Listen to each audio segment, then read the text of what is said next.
काय रे, आज गुरुवार, सगळे मठात आलेत, पण तुझी जागा रिकामीच आहे.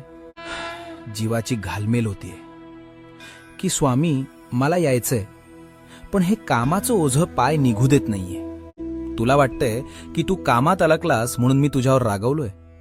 अरे वेड्या, तुझं हे कष्ट, तुझी ही धावपळ, हीच तर माझी खरी पूजा आहे. रिकामा बसून फक्त माझं नाव घेणाऱ्यापेक्षा संसाराचा गाडा ओढताना दमछाक होऊनही मनातल्या मनात मला हाक मारणारा भक्त मला जास्त प्रिय आहे.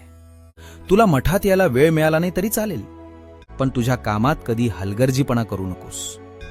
आज तू माझ्याकडे नाही येऊ शकला ना, काही हरकत नाही. आज मीच तुझ्याकडे आलोय. तू जिथे आहेस तिथेच डोळे झाक आणि मला आठव. तुझ्या मागे उभं राहून तुला बळ देणारा हात माझाच आहे.